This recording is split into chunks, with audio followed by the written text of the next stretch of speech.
ලඳුනේ නැයික් නෑ කමන කියන වීදි සරණ ලඳුනේ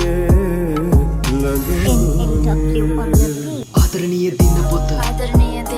ඇය එසෙලිය තිබුණ අලුත් දවස පටන් ගන්නකොට අතීත වෙත පිටු පෙරලගෙන යනකොට වැටහුණ ඒ දිනවත අතපසු කොට අවසන් දින දෙකේ හිටි වෙන සටහනම් දරගන්න බැරි තරම් හද කරයි කම්බ වැළලිය යුතුය සිතෙන තැන් වලලනම් ඉදිරියේ ඇලිය තිබු ලෙසින්ම පවසනම් ලෙසේ ආදරණීය දිනපොත අද තමයි පිරෙන්නේ මට වයස 18ක් අම්මා නැති නිසා තාත්තා ගැන මල්ලි ගැන දැනටම හිත ඇතුලේ පිරිලා මහවරක් හිත හදගෙන කාමරේට වෙලම ඉන්නවම අද ගැන කාටවත් මතකවත් හැමදාම තියෙන සාදෙට අද සූදානම් තාත්තා මිතුරන්වත් වට කරන් මගේ කනට නිවනක් නැ තාත්තා ඉල්ලන වෙලාවට කට ගැස්මක් හදනකම් අනේ මන්ද තාත්තගේ සමහර යාළුවෝ මන්දිය අමුතු විදියකටත් බලනවා නගි තව සැර දාන්න කොමනන් අස සැරටම කියලා තද එකේ කිව්ව කන්න ගමන් එකේ කැත පැත්ත නොදකින්නම තාත්තට වැඩි අද ඉතින් කාමරේට අවරවලා මං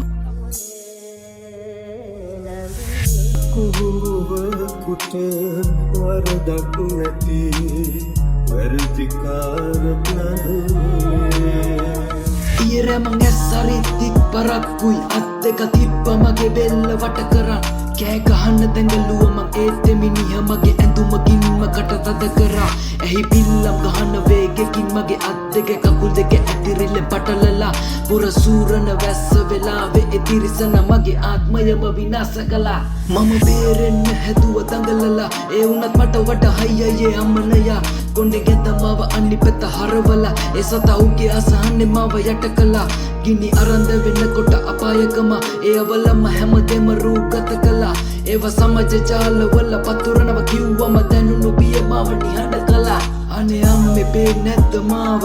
ගන්න මට ඉන්න ඕනේ අම්ම ගාව කාටනම් කියන්නද මගේ වේදනාව පිරිමි ජාතියට කරන මම සාප මේ තමයි මගේ සටහන අවසාන දෙවියෝ පෙන්නාවි අනුකම්පාව මසමුගත්තාම යුක්තිය ඉටු කරන බාර මේ දින පොත හමු